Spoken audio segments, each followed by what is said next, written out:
नमस्कार। इस दिल से के एपिसोड में हम चर्चा करेंगे बिहार की। सभी को मालूम है कि हाल ही में बिहार में चुनाव हुए, असेंबली के चुनाव हुए और 14 को रिजल्ट आ गया। और जो पार्टी जो 2020 के चुनाव में जिसके लगभग 75 सीटें थी, वो गिर के इस बार उसकी संख्या केवल 25 रहेगी, आरजेडी। और महागठबंधन का टोटल जो सीट आई हैं वो लगभग 35 सीट आई हैं। अब इसके पीछे कार्य क्या है, क्यों ऐसा हुआ, कैसे ऐसा हुआ, उसके बारे में तो हम बाद में चर्चा करेंगे। लेकिन अब अगर बिहार का इतिहास देखिए, आज के दिन भी बिहार सबसे पिछड़ा प्रदेश है।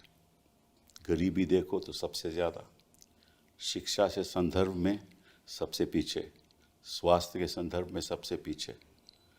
फ्लड आते हैं तो बाढ़ ऐसे ही आती है तो गांव-गांव बह जाते हैं और कोई ख़ास सुधार हुआ नहीं। और जो बैकवर्ड कम्युनिटी है बिहार में, जो पिछड़े लोग हैं या बाकी लोग हैं, वही राज कर रहे हैं। 1990 से लेकर 2005 तक लालू जी का राज था, 2005 से लेकर अब तक नीतीश जी का राज था। और इस बीच कई चुनाव हुए। 2005 में नीतीश जी जीते, 2010 में असेंबली के चुनाव में नीतीश जी और बीजेपी साथ थे। फिर 2015 में जब चुनाव हुआ तो उस समय महागठबंधन साथ थे, हाँ, नीतीश जी और आरजेडी साथ थे। और फिर 2017 में नीतीश जी ने पलटी मार दी और वो बीजेपी के साथ चले गए। ये बिहार का इतिहास है। और उसके बाद 2020 में चुनाव हुए तो जो आरजेडी थी उसकी बहुत बढ़िया परफॉर्मेंस रही और जैसे मैंने बताया उसके 75 सीटें आई। तो लबाव जो राजनीति में बड़ा फेरबदल आया। और इस फेरबदल का कारण क्या है, क्यों ऐसा हुआ, कैसे ऐसा हुआ, कई लोग सवाल पूछ रहे हैं लेकिन कोई उत्तर साफ दिखाई नहीं दे रहा। कुछ शंकाएं तो हैं, उसके बारे में हम चर्चा करेंगे। और इसलिए आज हम इस ऐसी शख्सियत के साथ हैं जो एक कम उम्र में हिंदुस्तान का इतिहास उन्होंने रचा है। वो है तेजस्वी यादव जी। बहुत बहुत धन्यवाद आपका यहाँ आना। हमें मालूम है कि आप वैसे तो क्रिकेटर थे, शुरुआत अपने क्रिकेट से की और आप दिल्ली डेयर डेविल्स में भी टीम में शामिल भी थे। लेकिन वो आपका 2000 मेरे ख्याल 12 में आप 11-12 तक आप रहे, तो आपने फिर छोड़ दिया। उसने 2013 में आपने तय किया कि मैं राजनीति में आऊँगा। और 2015 में जब आप चुनाव लड़े तो आप मतलब कि तब डिप्टी चीफ मिनिस्टर बने बिहार के। 26 साल का था। 26 साल के थे। मेरे ख्याल हिंदुस्तान के इतिहास में ऐसा कभी हुआ नहीं जी। और फिर दोबारा आप डिप्टी मिनिस्टर बने 2022 में। इस बीच में 2017 में नीतीश जी उस तरफ चले गए। उस समय लीडर ऑपोजिशन थे, वो भी सबसे दोनों एक्सपीरियंस रहा, सत्ता पक्ष का भी विपक्ष का और तभी भी सबसे युवा आप लीडर ऑफ ऑपोजिशन रहे हिंदुस्तान के इतिहास में। तो बिहार में समझ लीजिए कि एक नई शख्सियत की लहर आई थी, मैं समझता हूँ। और बिहार का फ्यूचर आपके हाथ में है। मैं समझता हूँ हार जीत तो होती रहती है, लेकिन बिहार का फ्यूचर आपके हाथ में है। और अगले 5 साल बताएंगे कि क्या होने वाला है, क्या नहीं होने वाला। लेकिन आज जो हम चर्चा करेंगे वो आपसे इस बात की चर्चा करेंगे कि 2020 में तो आपकी 75 सीटें आईं, तो ये कम होकर 25 कैसे हो गई? इसके कारण क्या है आपके हिसाब से? मेरे भी कुछ इसमें ख्याल है, मैं बाद में कहूँगा। देखिए, ये बात तो कोई भी डाइजेस्ट नहीं कर रहा। खास तौर पे बिहार की भी जनता से भी बात की जाए आज भी, तो उनको भी ये पच नहीं रहा बात। और मैं तो ये दावे के साथ भी कह रहा हूँ, जो बीजेपी के या जदयू के सत्ता पक्ष के जो विधायक भी चुनाव जीते हैं वो भी विश्वास नहीं कर रहे। अच्छा, देखिए, आपने जैसे पहले बिहार के बारे में जिक्र किया, बिहार सबसे गरीब राज्य है। बिहार में कोई उद्योग कारखाना नहीं है। सबसे ज़्यादा बेरोजगारी है और सबसे ज़्यादा पलायन है। और ख़ास तौर पर अगर बात की जाए शिक्षा स्वास्थ्य के बारे में तो सबसे फिसड्डी राज्यों में से है। लेकिन बिहार की एक खूबी भी है कि बिहार देश का सबसे युवा प्रदेश भी है। तो तकरीबन 60% जो है युवा हैं। जो असल बिहार का जो मुद्दा पूरे चुनाव में था या कोई भी सर्वेज वगैरह भी दिखाई बेरोजगारी का था, तो बेरोजगारी। बेरोजगारी का था। और पेपर लीक हो, बेरोजगारी हो, करप्शन हो, क्वालिटी ऑफ एजुकेशन की बात हो, शिक्षा की बात हो, पलायन की बात हो। बिहार में 3 कारणों से लोग बाहर जाते हैं: पढ़ाई, दवाई और कमाई। जी हाँ। ये 3 कारण हैं, मुख्य कारण हैं। लेकिन 20 साल नीतीश कुमार जी ने रूल किया और 11-12 साल नरेंद्र मोदी जी प्रधानमंत्री, डबल इंजन की सरकार, जी हाँ, एक शुगर मिल चालू नहीं करा पाए। ठीक बात है। और कभी भी इन लोगों के ज़ुबान से बेरोजगारी, रोजगार या सकारात्मक बात, पॉजिटिव बातें बिहार के बारे में कभी भी इन्होंने नहीं कहा। अभी भी प्रधानमंत्री आए तो कट्टे और किसकी किसकी बातें उन्होंने की। लेकिन 2020 में सबसे पहले हमने ये घोषणा की थी कि अगर हम मुख्यमंत्री बनते हैं तो पहले कैबिनेट मीटिंग में पहला कलम अगर मेरा चलेगा तो 10 लाख नौजवानों को सरकारी नौकरी देंगे। लोगों ने बढ़ चढ़ करके जो है हम लोगों को सपोर्ट किया और केवल डिफरेंस जो था 20 में वो 12,000 वोटों का था, हमारे अलायंस में और उनके अलायंस में। और सीटों की तुलना कीजिए तो 12-14 सीटों का फर्क, जी हाँ, 12,000 जी हाँ, जी हाँ। बड़ा। तो बिलो 1000 वोट्स जो है हम कई सीटें जो हैं हारे हैं।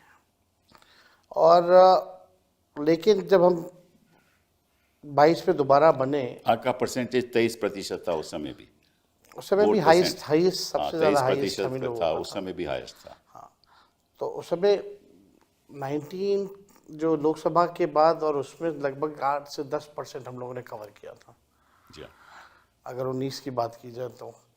लेकिन फिर अब दोबारा जब हम मुख्यमंत्री बने 22 में, तो हम लोगों ने पहला शर्त ही ये नीतीश जी के साथ था कि भाई एक तो कॉमनवेल्थ फोर्सेस को देश की गद्दी से हटाना है, दूसरा अगर हम आ रहे हैं तो 5 लाख नौकरियां या 10 लाख नौकरियों की कार्रवाई जो है वो होनी चाहिए, वरना लोग हमसे पूछेंगे कि सत्ता में आए तो क्या किया।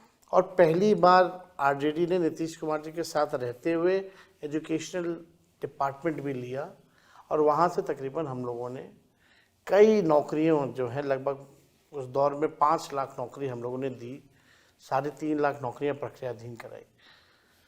हमारे हटने के बाद भी पेपर लीक हुआ। तो मेन मेरा ये कहने का मतलब है कि बेरोजगारी जो था वो सबसे बड़ा मुद्दा था और लोगों ने बढ़ चढ़ करके, हम तो हर जगह कैंपेन गए, जो लोगों का जो गुस्सा जो सरकार के प्रति रहा, जिन लोगों ने लाठियां खाई, वो लोग नहीं चाहते थे कि एनडीए की सरकार जो है दोबारा बने, नया बिहार बनाना चाहते थे।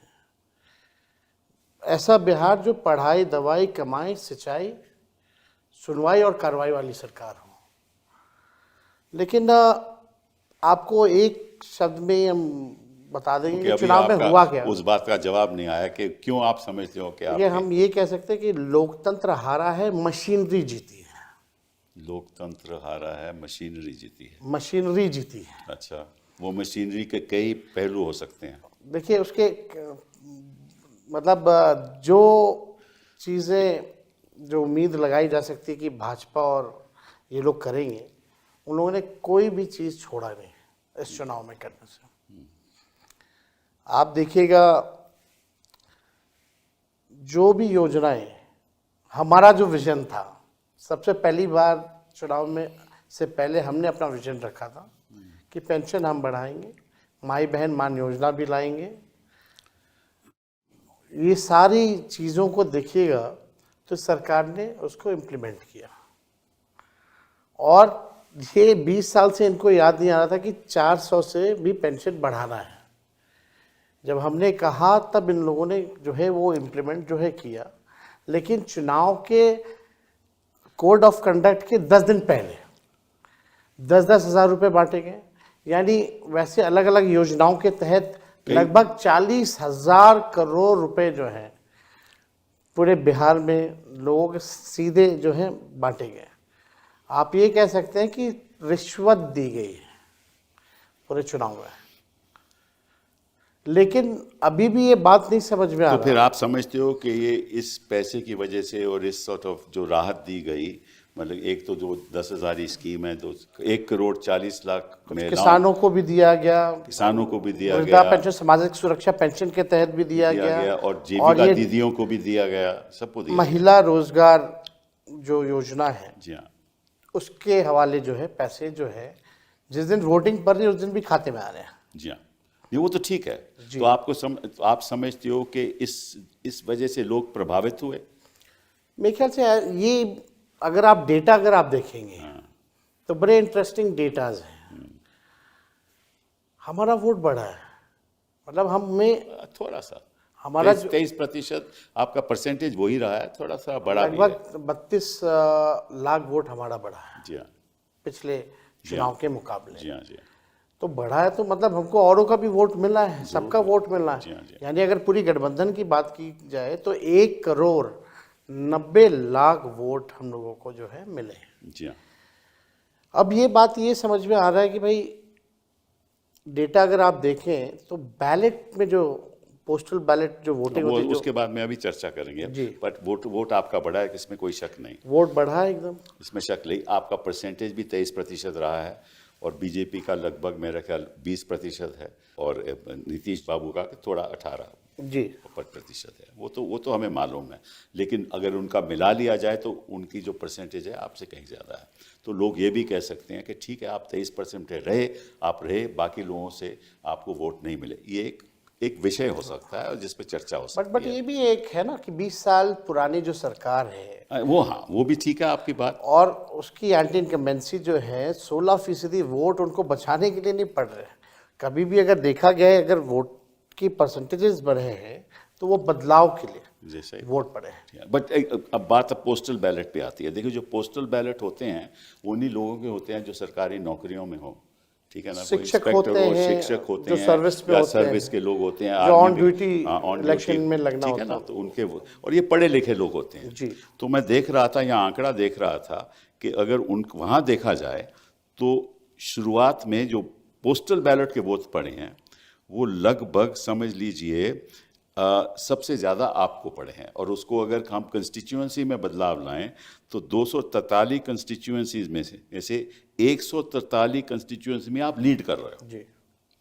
और 94 कंस्टिट्यूएंसी में एनडीए लीड कर रहा है और अदर्स 6।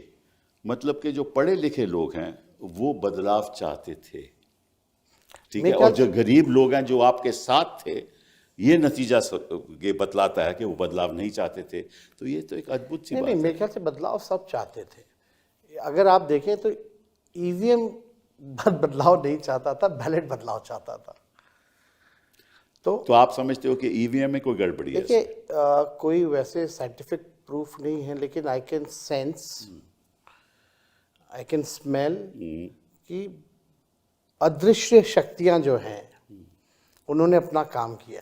अच्छा, ठीक है, अभी सामने एग्जैक्टली नहीं आ पा रहे कि क्या हुआ है, लेकिन आने वाले समय में ज़रूर पर्दाफाश होगा। आप देखिएगा, जो इलेक्शन कमीशन पूरी बेईमानी के मोड में थी। इलेक्शन कमिश्नर जो है उन पे कोई कार्रवाई नहीं हो सकती। ये अमेंडमेंट भी आया बिल में। क्यों चेंज किया गया? यानी आप कुछ गड़बड़ करने वाले हो। आप देखिएगा सीसीटीवी जो रिकॉर्डिंग तो थी 45 दिन का कर दिया गया। क्या कारण था इसका? इलेक्शन कमीशन ने जो अनाउंस की जो डेट, ठीक योजना के पैसे मिलने के 3 घंटे बाद जो है वो कोड ऑफ कंडक्ट लगाया गया। जितने भी हमारी शंकाएं थी, कन्फ्यूजन जो था, कभी भी इलेक्शन कमिश्नर ने इसको क्लियर नहीं किया। हमारी जितनी शिकायतें थी उसको नहीं सुना गया। तो उसमें इलेक्शन कमीशन ने डिस्क्रिमिनेट नहीं किया। उत्तर प्रदेश से भी शिकायतें आए, उन्होंने नज़रअंदाज कर दिया। हरियाणा से आए तो हर नज़रअंदाज, जगह। महाराष्ट्र से आए तो नज़र, तो वो तो बड़ा इक्वालिटी में है वो, मतलब कि वो सामान्य तरीके से आप ये कह सकते हैं बिहार चुनाव में लेवल प्लेइंग फील्ड नहीं था, नहीं, कौन से चुनाव में लेवल प्लेइंग फील्ड थी? आप किसी में बताइए। नहीं होता। तो ये जो हालत जो बन रहे हैं, तो चुनाव का कोई मतलब नहीं रह गया, सब कुछ फिक्स्ड है। चलिए, आपको मैं एक आंकड़ा जो मेरे पास है वो आपको बताता हूँ, आपकी राय भी चाहता हूँ मैं, कि अगर जब असेंबली का इलेक्शन होता है, उससे पहले पार्लियामेंट में होता है, फिर असेंबली का इलेक्शन हुआ, तो उसमें जो वोटों का अंतर होता है, हाँ, वो लगभग 3 से 6% तक बढ़ता है जी। और ये मैं आपको उदाहरण दे रहा हूँ, जैसे कि हरियाणा में हुआ 24 में पार्लियामेंट का इलेक्शन हुआ और फिर असेंबली का जब इलेक्शन हुआ तो जो वेट परसेंटेज जो बढ़ा वो केवल 6.2%, और झारखंड में भी वोट बढ़ा 3.5%, और महाराष्ट्र में बढ़ा 12.2%, और और बिहार में बढ़ा 15.6%। मतलब कि 6 महीने के अंदर 15.6% की बढ़ोतरी हुई पॉपुलेशन में। पॉपुलेशन, ये कैसे हो सकता है? ये इसका मतलब ये हुआ कि किसी तरीके से वोटों की संख्या बढ़ाई गई। आपको हम ये बताना चाहेंगे, पहले वोट पड़ते थे बैलेट से भी, तो शाम तक बता देते थे इलेक्शन कमीशन कि इतने परसेंटेज वोटिंग पड़ी है, इतने महिलाओं ने दी, इतने पुरुषों ने दिए। इस बार तो महिला पुरुष का बताया ही नहीं, और उस दिन 2 दिन तक तो इन लोगों ने वोटिंग ही परसेंटेज नहीं बताया कि कितने वोट पड़े हैं एक्चुअली में। मेरे को प्रेस कॉन्फ्रेंस करना पड़ा, फिर भी बेशर्मी इतनी कि जो दूसरा फेज का चुनाव खत्म हुआ उसके साथ इन लोगों ने इकट्ठे दिया। तो ये छुपाने वाली बात मेरे को पची नहीं। अब हमको ये लगता है कि ये वोट बढ़ाने की जो एक बड़ी साजिश है, वोट बढ़ाना ये मतलब मशीन बढ़ाओ। मशीन कैसे बढ़ेगा? तो बूथ की संख्या बढ़ा दो। तो ये पूरा खेल जो है, बूथों को बढ़ाया गया। बूथ बढ़ेंगे तो स्वाभाविक रूप से मशीनें बढ़ेंगी, मशीनें बढ़ेंगी तो इनकी जो अभी तो हम कोई ऐसा एविडेंस नहीं ला सकते, but I can sense it कि कुछ गड़बड़ है, कि कुछ ना कुछ ये लोग करते हैं। अगर आप एक बूथ पे भी अगर 20 वोट मैनेज कर लो तो उसकी बड़ी संख्या हो जाती है। और इस बार हम लोगों ने कई सीटें जो हैं बहुत कम कम मार्जिन से भी हम लोग हारे हैं। तो लेकिन जो नतीजा जो आया, 200 से भी ऊपर सीटें एनडीए को वाला हैं, ये कोई भी, या महाराष्ट्र का हो, इसको कोई बाय नहीं कर सकता। सर्वेज भी होते हैं, सैंपल्स भी आते हैं, तो आप देखिएगा जितना बड़ा आपका जो वोट पड़े हैं आपके इस बैलेट में, उतने कितनी बड़ी एजेंसी हो उससे ज़्यादा तो यही तो मैं कह रहा हूँ, जो पोस्टल बैलेट से जो वोट हैं वो 1,77,000 लगभग, और जो सर्वे होता है लगभग वो 40,000 45,000 मैक्सिमम का सर्वे होता है।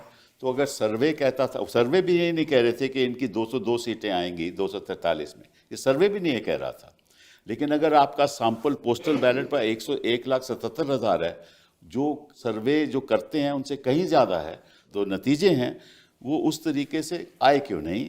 और इस पे बारे में जो हम चर्चा कर रहे हैं, आपको बड़ी शंकाएं हैं कि किसी तरीके से ये मैनेज हुआ है। मतलब आप अगर बिहार देखें तो एक बड़ा प्रदेश है, सीमांचल का इलाका है, मगध का इलाका है, चंपारण का इलाका है, पूर्वांचल इलाका है, कोसी का इलाका है, तो वहाँ तो हर जगह एक ही पैटर्न से सीमांचल तो ओवैसी साहब ने आपको बोला, तो देखिए वो वहाँ भी अभी काफ़ी चीज़ें जो हैं, डेटा आएगा उस हिसाब से हम लोग बात करेंगे। लेकिन वो भी पोजीशन वहाँ बहुत बढ़िया था हम लोगों का, जो ग्राउंड जो रियलिटी थी, बहुत सब लोग एक पक्ष में जो है। तो पिछली बार तो आप लोगों को बहुत सीटें आई थी उस तरफ से, वहाँ से नहीं, वहाँ से भी हमेशा आता रहा।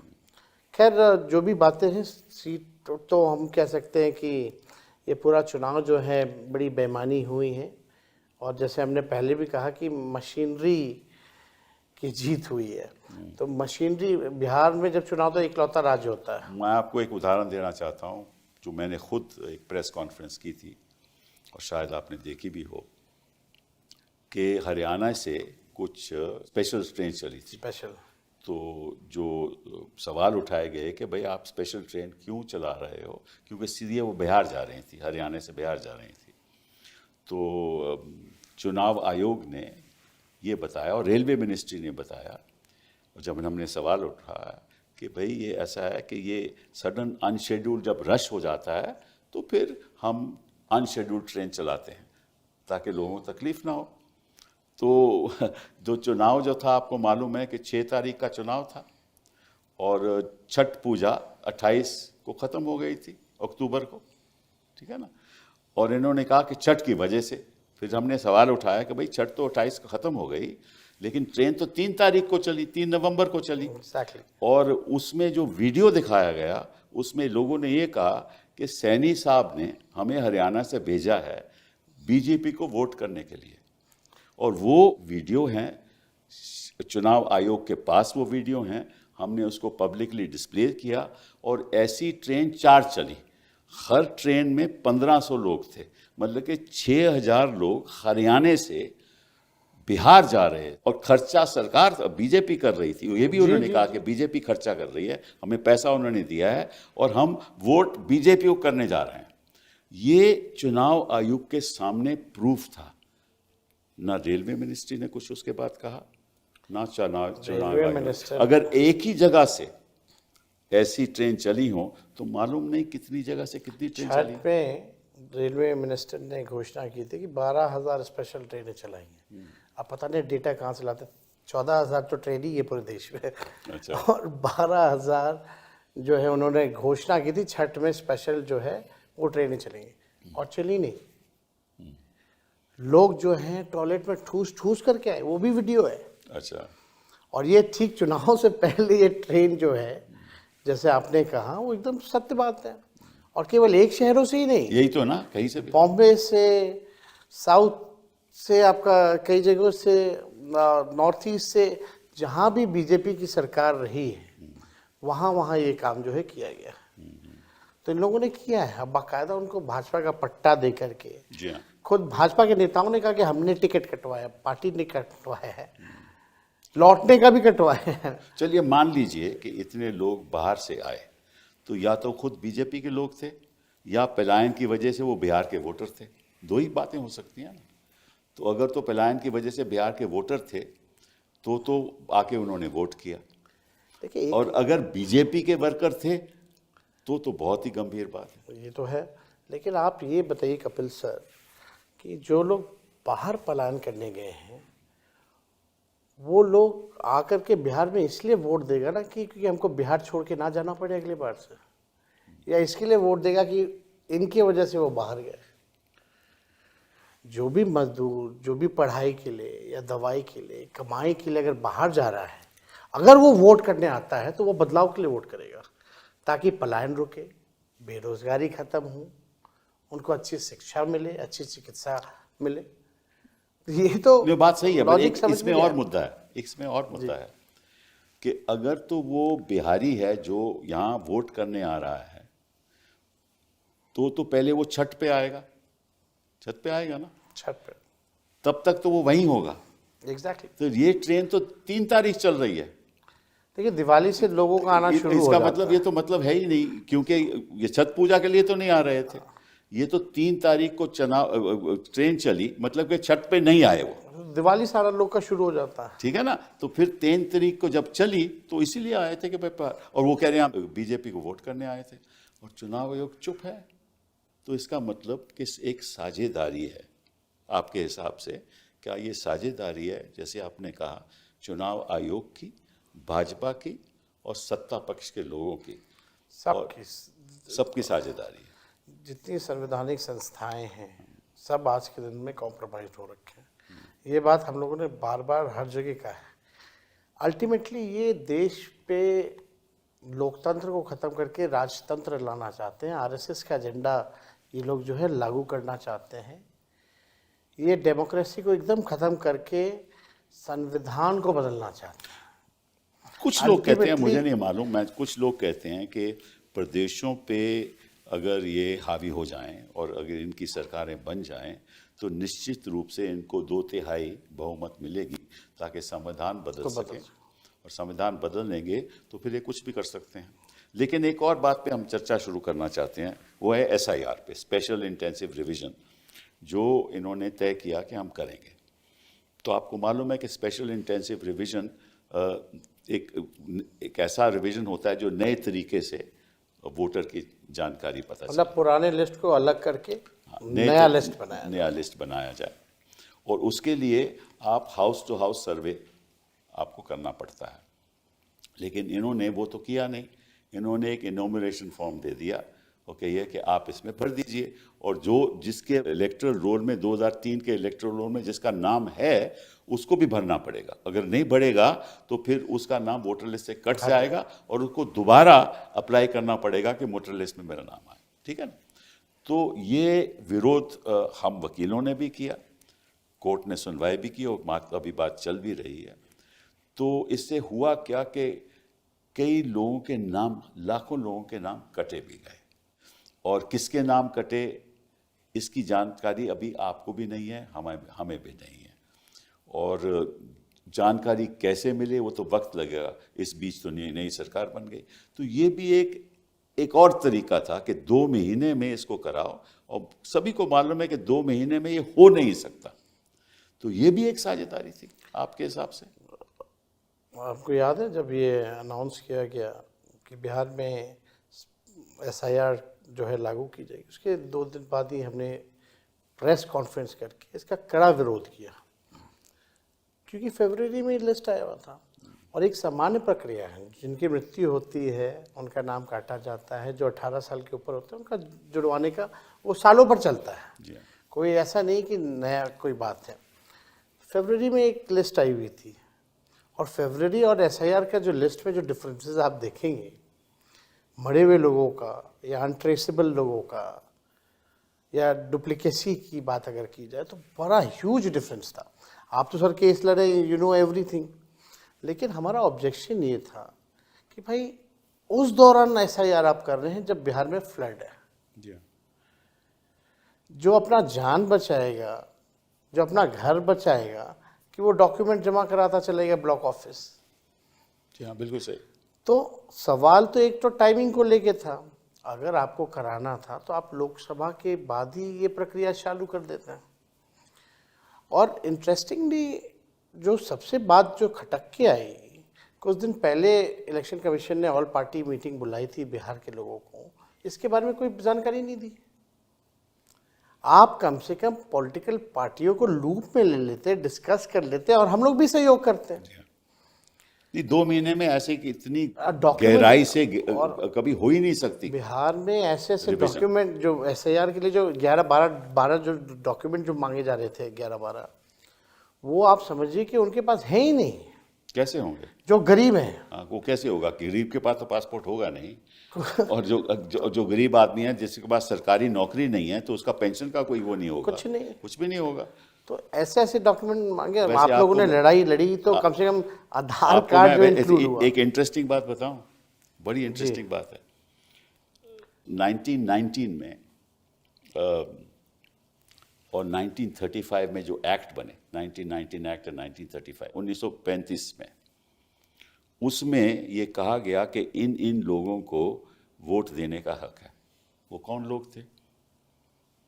जो सरकारी नौकरी में है, जिनको पेंशन मिलती है। और कौन लोग थे?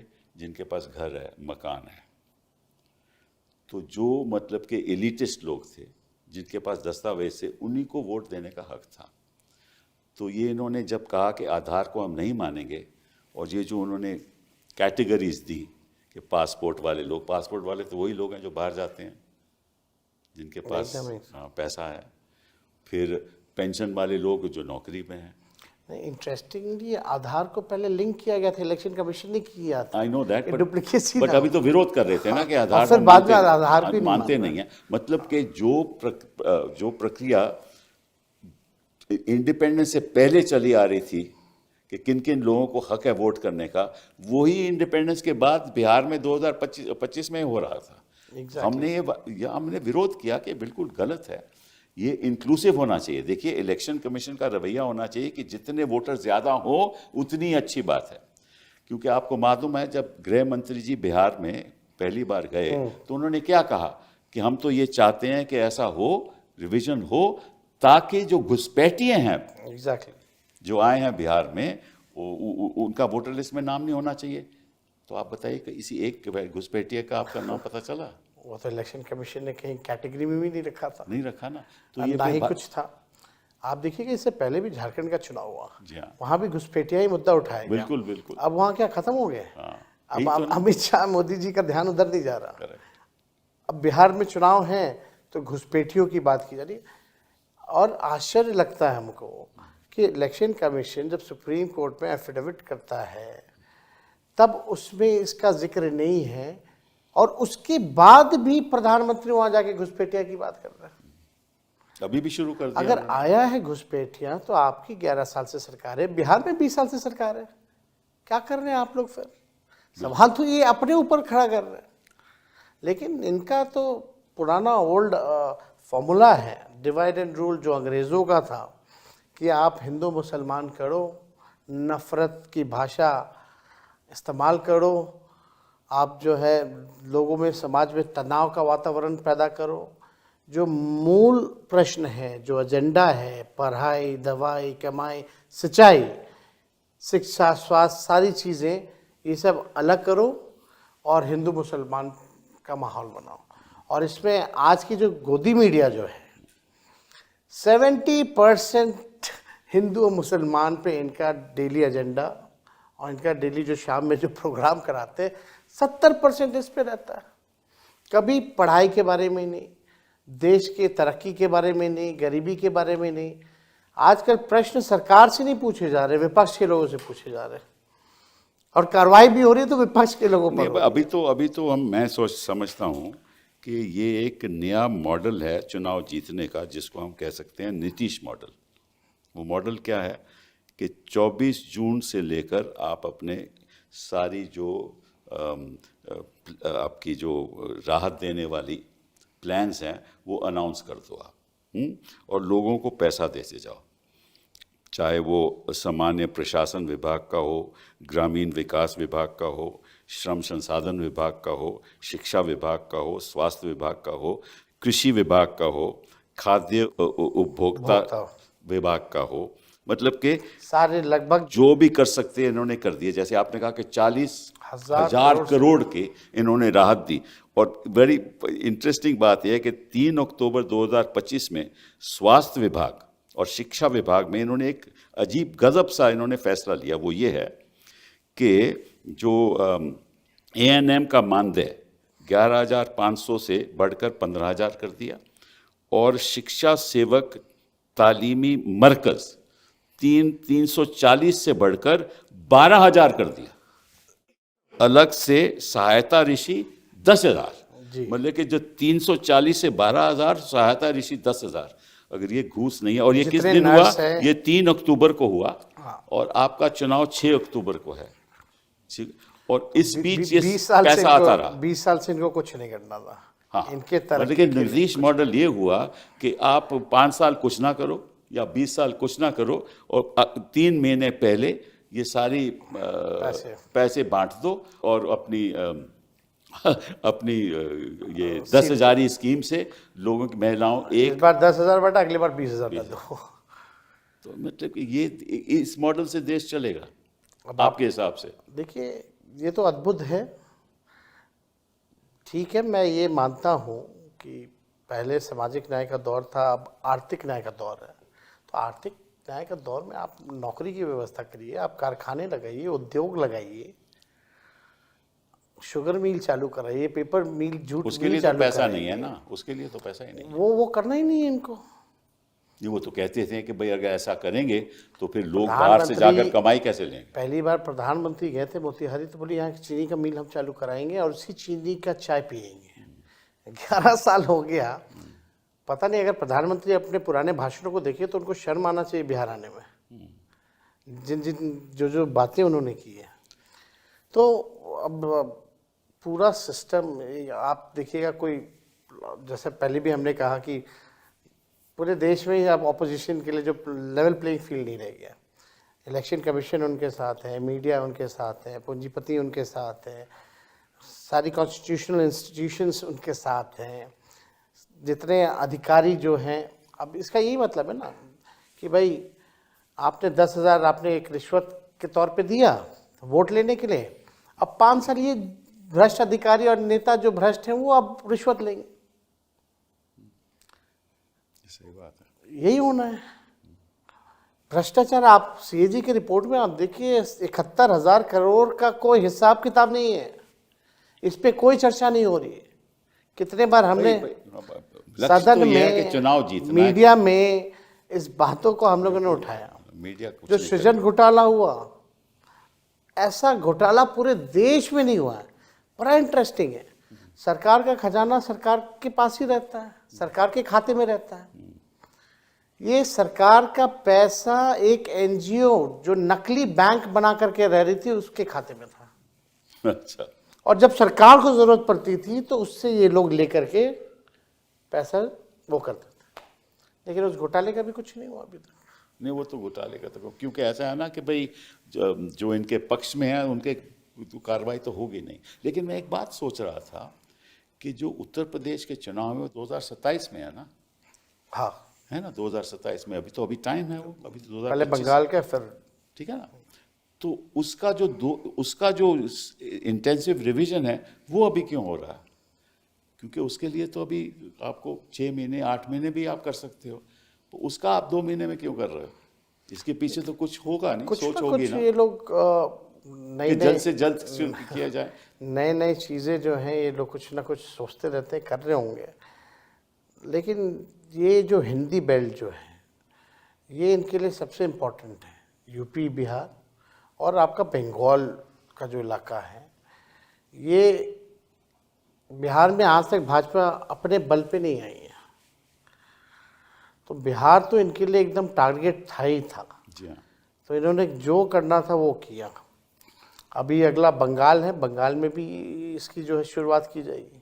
वहाँ तो जो घुसपैठियों की बात तो और जोर शोर से की जाएगी, बिल्कुल, और कम्युनलाइज करेंगे लोग चुनाव को। नहीं बट वहाँ तो प्रॉब्लम थोड़ी और है ना, कि जो बांग्लादेश से लोग आए हैं वो तो हिंदू लोग हैं ना, मुस्लिम तो नहीं आए ना, तो वो थोड़ा मुश्किल है। तभी तो ममता जी ने ये बात कही है। लेकिन इस बात को छोड़िए, एक और बात जो आई थिंक जनता को मालूम भी है, चुनाव आयोग को भी मालूम है, कि जब ये पत्रकार लोग वहाँ जा रहे थे, वहाँ जब बीएलओ से बातें हो रही थी, तो बीएलओ तो खुद ब खुद इन्यूमरेशन फॉर्म बिना हस्ताक्षर के, तो आपके वो जो पत्रकार जो हैं, हाँ करेक्ट, उन्होंने हजारों ऐसे वीडियो दिखाए, उन्होंने हजारों वीडियो दिखाए, और उसमें ये दिखाने पे उन पे मुकदमा भी हुआ, हाँ करेक्ट, और कोई कार्रवाई नहीं हुई। कोई कार्रवाई नहीं। तो मतलब कि बीएलओ अपनी तरफ से जो मर्जी कर रहा था। और एक और बड़ी इंटरेस्टिंग बात है कि एक मिलिट्री का आदमी, आर्मी का आदमी पटना में आया, उसने अपनी बीवी से बोला कि चलिए जाकर हम अपना एन्यूमरेशन फॉर्म देते हैं। बीएलओ के पास गया, ये भी रिकॉर्डेड है, और बीएलओ कहता है साहब हमने तो आपका फॉर्म दे दिया। उसने बोला कैसा दिया? इसलिए हमने दस्तखत कर दिए। तो आपने कैसे किए मेरे दस्तखत? हमने कर दिए। तो उसने बोला अच्छा फिर हम हल्फिया बयान लिखाओ। तो उसने हल्फिया बयान लिखाया, और वो दस्तावेज अभी वीडियो में हैं।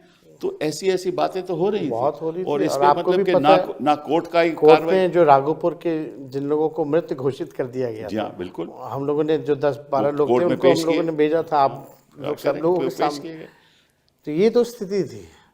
फिर भी इतना हंगामा हो रहा है, हर चीज़ हो रहा है, एक बार भी इलेक्शन कमिश्नर सामने आके डाउट या कंफ्यूजन जो है क्लेम नहीं। चलो ये तो हो गई डाउट की बात। अब थोड़ा मुश्किल सवाल भी, आपका जो महागठबंधन, इसमें भी बड़ी लोगों को दुख था कि एक स्तर से बात नहीं हो रही, और आपकी सीट की जो होना चाहिए था, पहले होना चाहिए था, वो आखिर तक आप लोग झगड़ा कर रहे थे। तो क्या प्रॉब्लम क्या थी? देखिए क्योंकि झगड़ा, इससे भी बड़ा अच्छा मैसेज नहीं गया। देखिए मेरा साफ मानना ये रहता है, विनेबिलिटी देखनी होती है। विनेबिलिटी को ही देखते हुए आप डिसीजन लीजिए। अगर आप एक जगह मजबूत हैं, आप वहाँ लड़िए। हम जहाँ मजबूत होंगे हम लड़ेंगे। लेकिन हर पार्टियां चाहती हैं कि भाई ज़्यादा से ज़्यादा सीटें जो हैं वो लोग लड़ें,